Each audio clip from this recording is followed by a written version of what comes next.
দ্বাদশ শতাব্দীতে কর্ণাটকে এক কুমারী কন্যা যিনি মহাদেবকে নিজের স্বামী বলে মেনে নিয়েছিলেন, তিনি তাকে ডাকতেন চেন্নামল্লিকার্জুন নামে। কিন্তু নিয়তি আনলো এক কঠিন পরীক্ষা।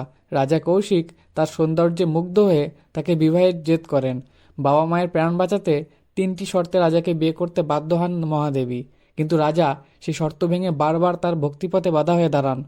সেই মুহূর্তেই জন্ম নিল এক ঐতিহাসিক বিদ্রোহ। মহাদেবী রাজপ্রাসাদ ত্যাগের সিদ্ধান্ত নিলেন।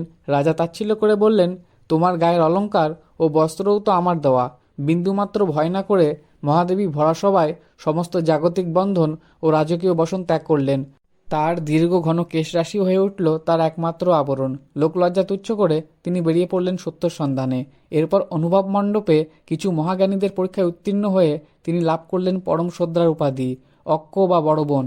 শেষে শ্রী শৈলমের কদলী বনে কঠোর তপস্যার মাধ্যমে তিনি তার প্রিয়তম চেন্নামল্লিকা অর্জন